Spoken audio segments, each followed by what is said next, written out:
maunawaan ang ating panibagong aralin, may inihanda akong isang maikling aktibidad at ito ay pinamagatang Hula Miksa. Huhulaan lamang ang mga naging sanhi ng ating panibagong aralin. Upang mahulaan nyo ang mga salita na ito, ako ay magbibigay ng clue. Sa unang bilang, ang clue ay isang tao na may kinalaman sa ating panibagong aralin. Maaari mo ba itong sagutan, Kathy?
Maaari ka na maupo. Tingnan nga natin ang number 1.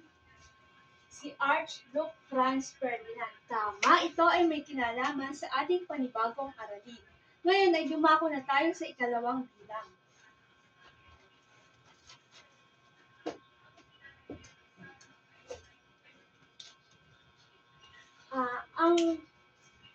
Sa ikalawang bilang ito ay ang tawag dito ay sandatahang hukbo ng mga makapangyarihang bansa.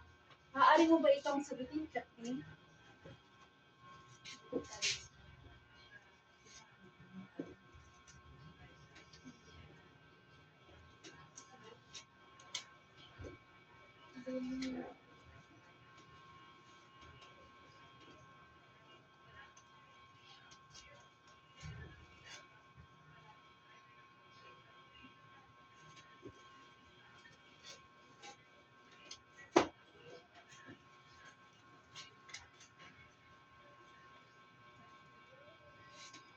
Tignan natin ang ikalawang bilang. Militarismo. Tama. Itong militarismo ay may kinalaman rin sa ating panibagong aralin. Ngayon ay tumungo na tayo sa ikatlong bilang.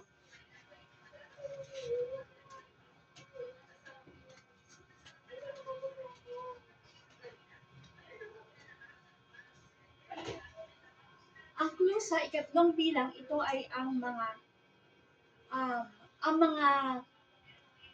naging mga mananakop o ang tawag sa mga bansa na mga nasakop. Maaari mo ba itong sagutin, Kathleen?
salita mo po.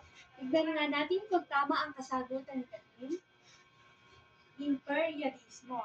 Mahusay. Ito ay may kinalaman din sa ating panibagong aralin ngayong araw. Ngayon ay tumungo na tayo sa panghuli o ika-4 na bilang.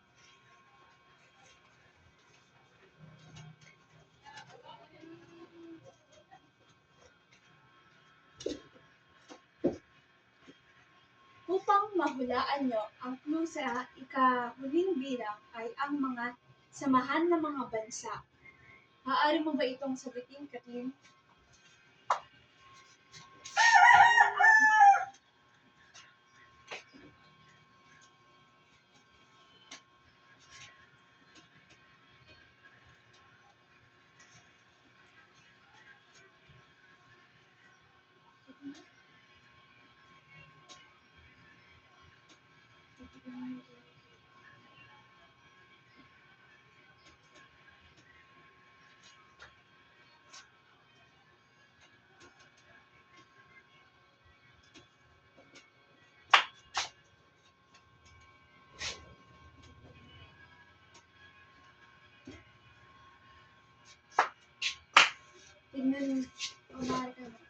Tignan nga natin kung tama ang kasagutan niya ulit.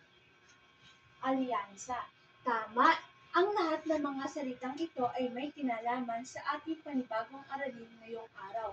May ideya na ba kayo, class? Ikaw, may ideya ka, Katin? Wala. Ang ating panibagong aralin ngayong araw ay patungkol sa unang digmaang pandaigdig.